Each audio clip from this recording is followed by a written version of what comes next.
नमस्कार दर्शकों, स्वागत है आप सभी का आपके अपने खास कार्यक्रम बैक टू नेचर में। और मैं आपके साथ रूपाली। आज हम इस कार्यक्रम में बात करने वाले हैं दुनिया की सबसे आम परेशानी पर, यानी कि खर्राटों के बारे में।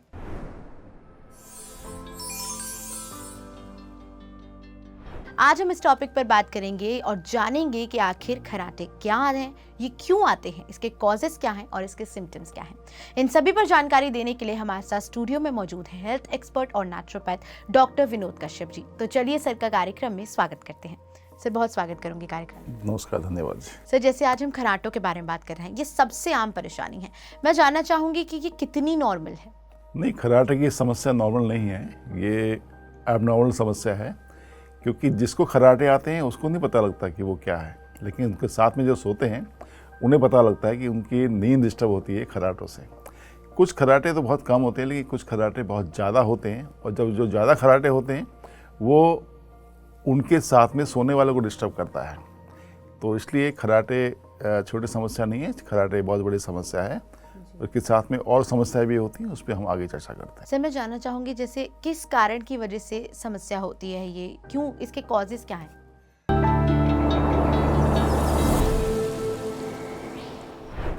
इसके कॉज तो बहुत सारे हैं, कारण बहुत सारे हैं। एक तो होता है, सबसे बड़ा कारण है कि व्यक्ति का मोटापा यानी ओबेसिटी होना। दूसरा है जो लोग ज़्यादा अल्कोहल का सेवन करते हैं, यानी ड्रिंक करते हैं, चाय काफ़ी ज़्यादा लेते हैं, या जो लोग बहुत लेट अपना भोजन करते हैं, बहुत देर से खाना खाते हैं, उनके साथ में ये समस्या होती है। और इसकी समस्या खाने के साथ साथ ड्रिंक करना यानी अल्कोहल लेना, चाय कॉफ़ी लेना, और कुछ ऐसे पदार्थ यानी नॉन वेज लेना, ये भी खर्राटे के कारण हो सकते हैं। साथ ही साथ देखने को आया है कि जो लोग ज़्यादा फ्राइड आइटम लेते हैं, चिकने आइटम लेते हैं, यानी चिकनाई वाले लेते हैं, या ज़्यादा मीठा लेते हैं, स्वीट लेते हैं, उन्हें भी खर्राटे की समस्या ज़्यादा रहती है। जी सर, जैसे हम कॉजेज़ के बारे में बात कर रहे हैं, मैं जानना चाहूँगी क्योंकि यही सबसे बड़ा एक सिम्टम होता है कि रात को सोते वक्त खर्राटे आ रहे हैं, ज़्यादा तेज़ आवाज़ें आ रही हैं, क्या इसका और भी कोई सिम्टम है।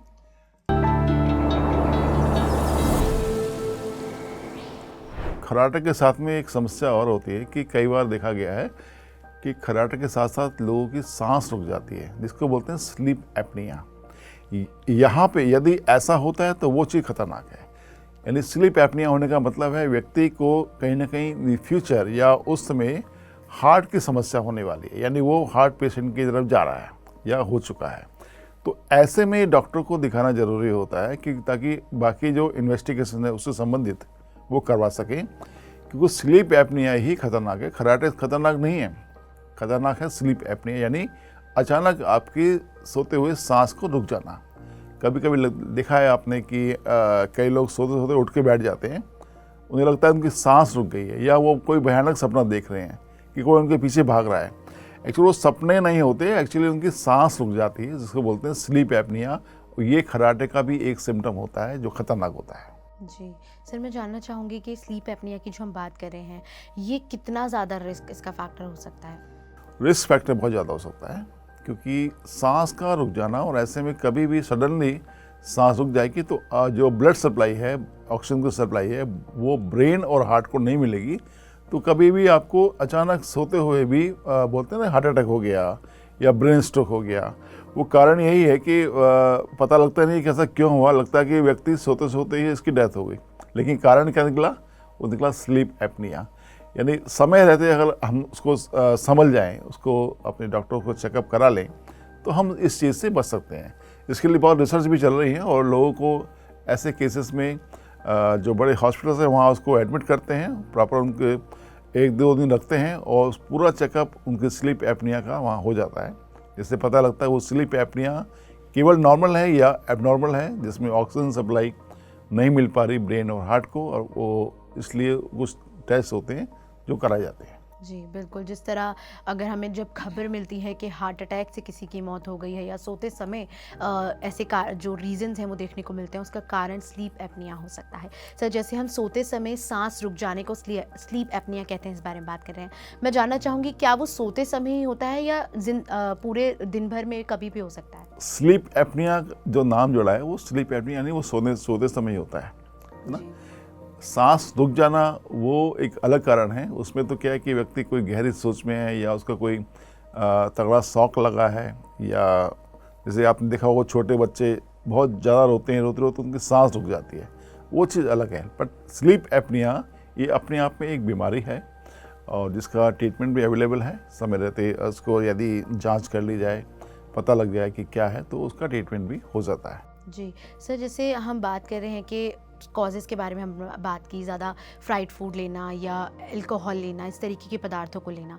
कई बच्चों को भी इस तरीके की परेशानी होती है, स्नोर करते हैं वो ज़्यादा। तो मैं जानना चाहूँगी कि इसका क्या कारण हो सकता है?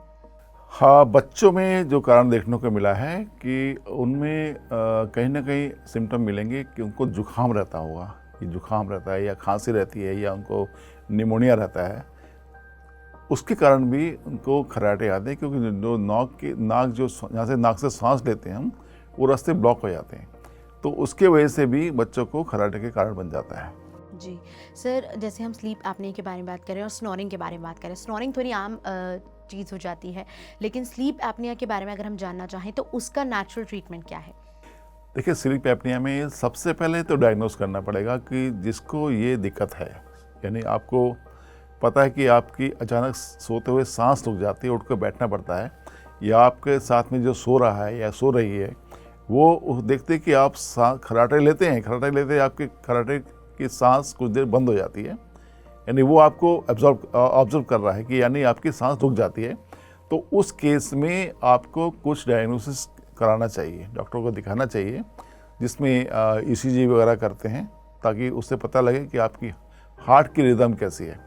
यानी कुछ ब्लड टेस्ट किए जाते हैं जिससे पता लगता है कि ब्लड में जो आपके कोलेस्ट्रॉल की मात्रा है, यानी जिसमें हम लिपिड प्रोफाइल या ऐसे एचडीएल एलडीएल चेक करते हैं, अगर वो सब नॉर्मल है तो कोई ऐसा खतरा नहीं है, लेकिन यदि एबनॉर्मल है तो उसके हिसाब से भी ट्रीटमेंट आगे दिया जाता है। जी सर, जैसे हम स्नोरिंग की बात कर रहे हैं, स्लीप एपनिया की बात कर रहे हैं, वो दर्शक जो इस दौरान हमारा कार्यक्रम देख रहे हैं, वो घर बैठे किस तरह नेचुरल ट्रीटमेंट से अपना स्नोरिंग की प्रॉब्लम जो लगातार हो रही है उसे ठीक कर सकते हैं? बहुत आसान है स्नोरिंग की समस्या से बचने के लिए। सबसे पहले जिनको खर्राटे आते हैं, तो आपने देखा होगा खर्राटे अक्सर जो लोग सीधे लेटते हैं खर्राटे उनको ज़्यादा आते हैं, और उनको ज़्यादा आते हैं उनके साथ में जो सोते हैं, उन्हें पता है कि इनके खर्राटे ज़्यादा आ रहे हैं, तभी उनको अगर आप करवट दिलवा दें, यानी लेफ़्ट साइड या राइट साइड, लेफ़्ट या राइट साइड को होते ही आपके खर्राटे की जो ड्यूरेशन है वो कम हो जाता है।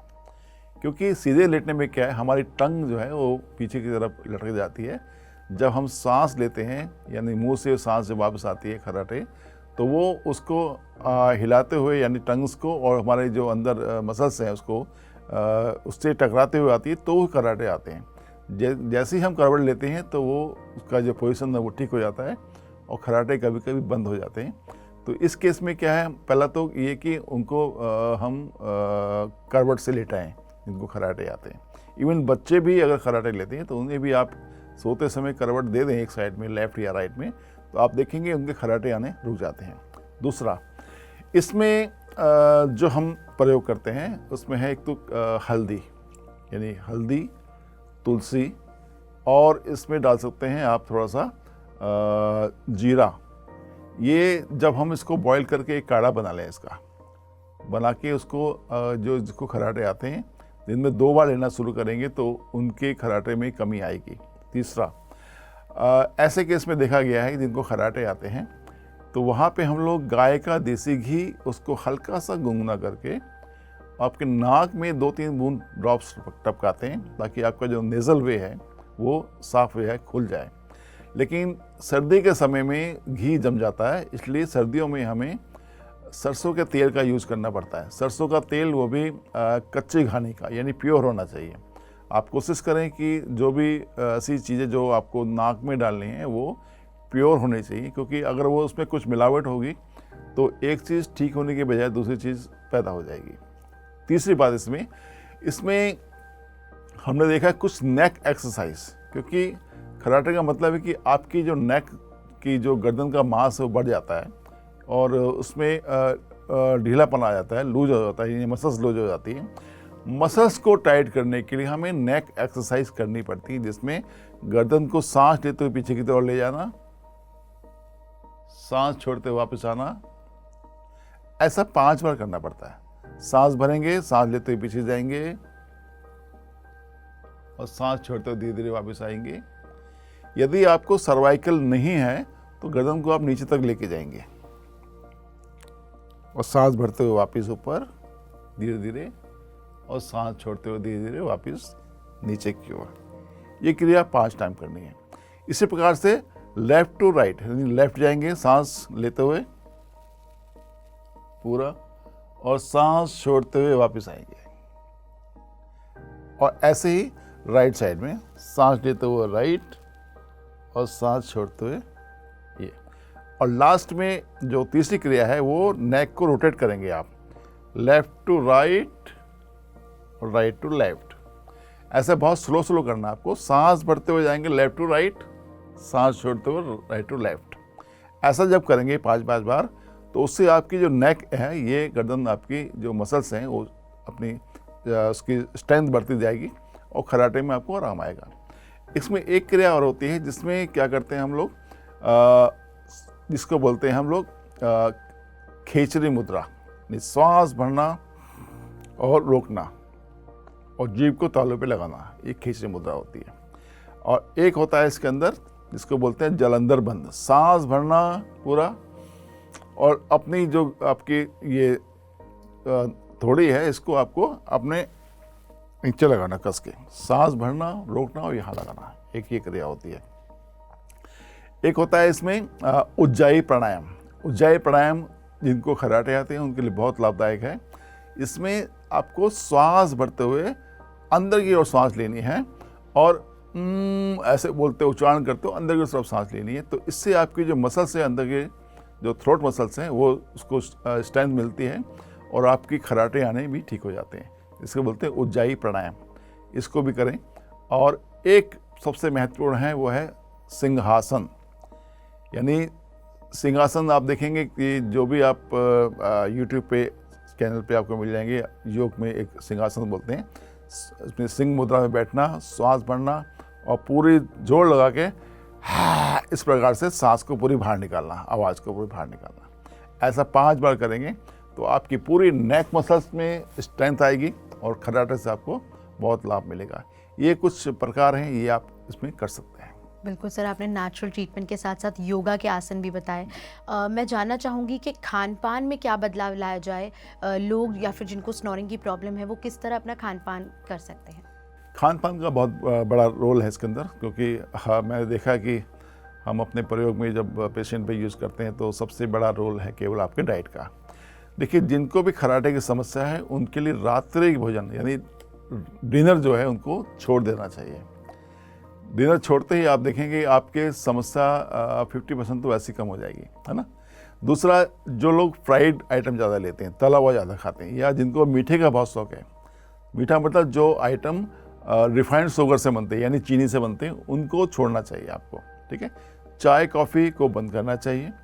और सबसे बड़ा महत्वपूर्ण है आपको अल्कोहल, यानी अल्कोहल का यूज़ नहीं करना। बहुत से लोग अल्कोहल लेते हैं, उनको बंद करना चाहिए।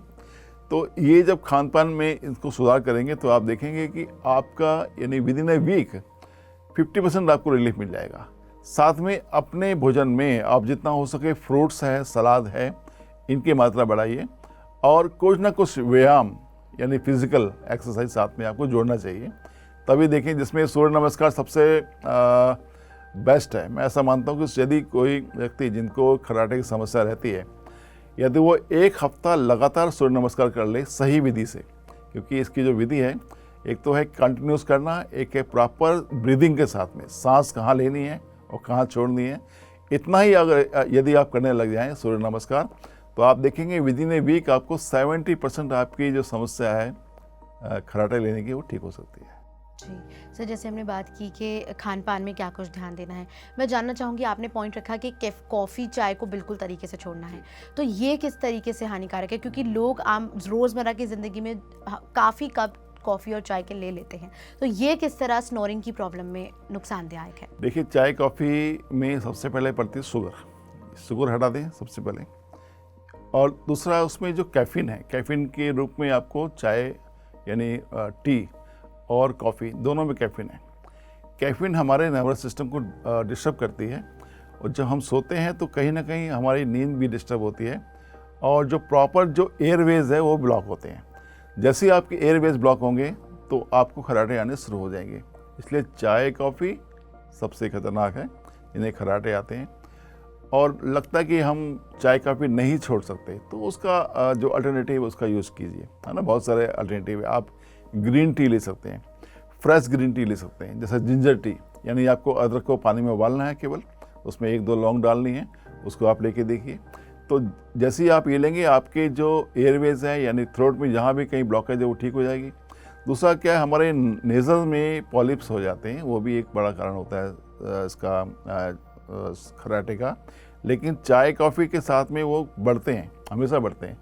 जैसे आप चाय कॉफ़ी लेंगे आपके नेज़ल पॉलिप्स बढ़ेंगे, वो आपको एयर ब्लॉक करेंगे, वो खर्राटे की समस्या रहेगी। इसलिए चाय कॉफ़ी को बंद करना चाहिए। उसकी जगह आपको लेना चाहिए ग्रीन टी, जिसमें आपकी तुलसी की चाय, आपकी अदरक की चाय, हल्दी की चाय, ये सब चीज़ आपको बाज़ार से लेने की ज़रूरत नहीं है। सब चीज़ आपके घर में, आपके किचन में अवेलेबल होती है। आप फ्रेश बनाइए।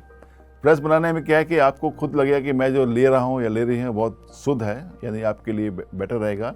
इसमें तुलसी, अदरक, लौंग, दालचीनी, कच्ची हल्दी और काली मिर्च, ये सब मिला के लेंगे और रात को सोने से पहले लेंगे तो आपको जो आपका पूरा जो थ्रोट है वहाँ जो भी म्यूकस जमा है वो साफ़ होगा और आपको नींद भी अच्छी आएगी और आपके खर्राटे भी कम हो जाएंगे इससे। जी, सो जैसे चाय और कॉफ़ी को छोड़ने की बात हम कर रहे हैं और भी कई प्रोडक्ट्स को हम छोड़ने की बात कर रहे हैं। कई लोगों का ये भी मिथ है, आप क्लियर कीजिए कि क्या मिल्क प्रोडक्ट्स जो होते हैं वो भी खर्राटों में कहीं ना कहीं समस्या पैदा करते हैं? जी देखिए, जहाँ जिस भी पदार्थ से म्यूकस बनेगा वो अल्टीमेटली आपको खर्राटे की तरफ लेके जाएगा, है ना।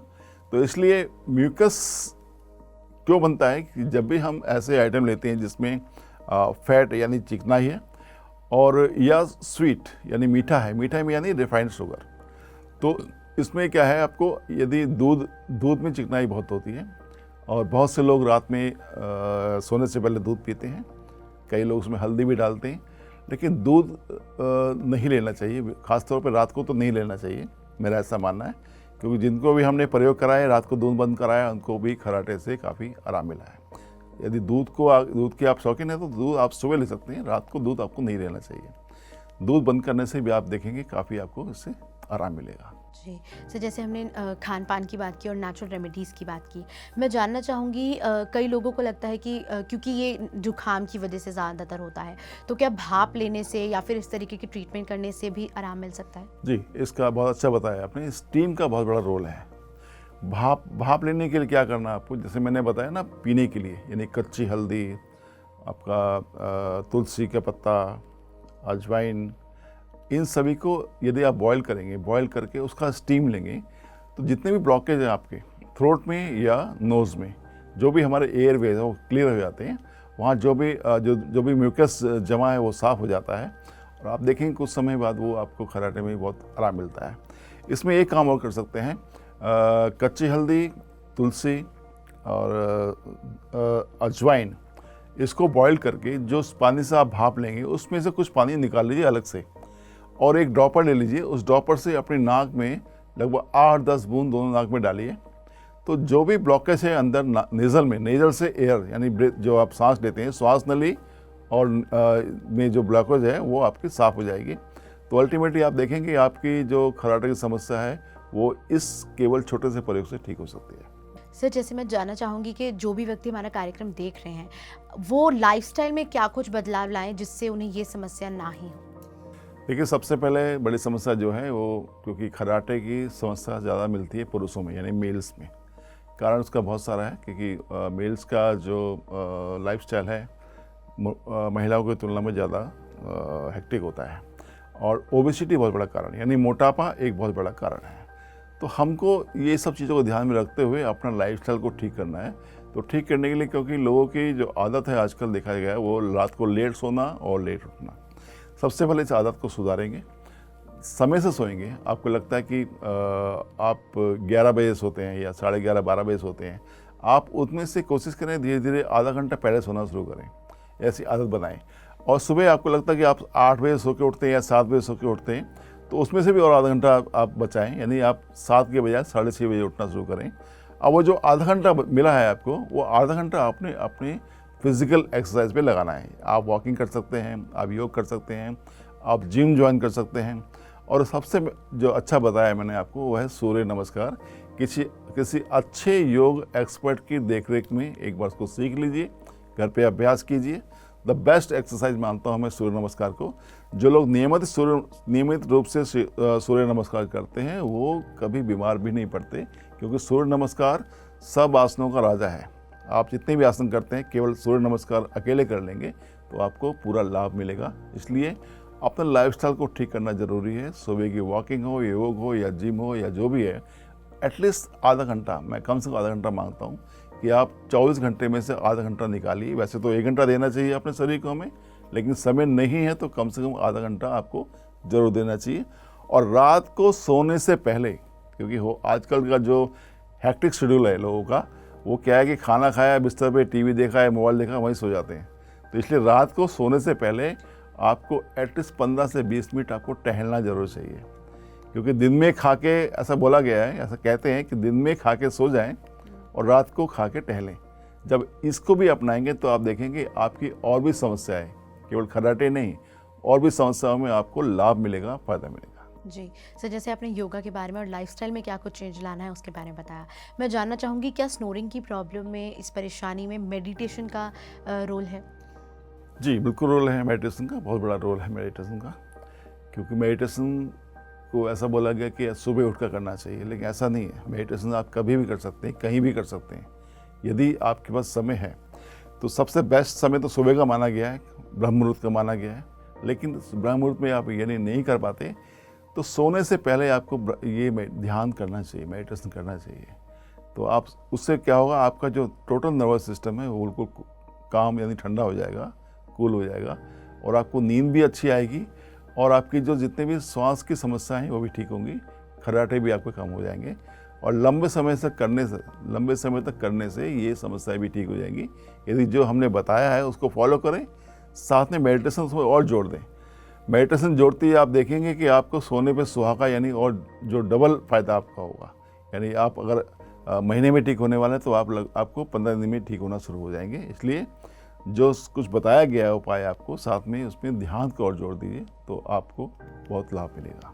बिल्कुल सर, आप हमारे कार्यक्रम में जुड़े और स्नोरिंग जैसी समस्या के बारे में बातचीत करी, जानकारी दी, इसके लिए आपका बहुत बहुत धन्यवाद। तो दर्शकों, हमारे इस कार्यक्रम के लिए इतना ही, जहां आज हमने बात की स्नोरिंग के बारे में, यानी कि खर्राटों के बारे में। साथ ही साथ सर ने हमें बताया कि ये कितना ज़्यादा और घातक होकर कि स्लीप एपनीमिया भी हो जाता है। नेचुरल ट्रीटमेंट के बारे में आज हमने बात की, खान पान के बारे में बात की, और योगा और ध्यान इसमें कितना ज़्यादा महत्वपूर्ण है इसके बारे में भी सर ने हमें जानकारी दी।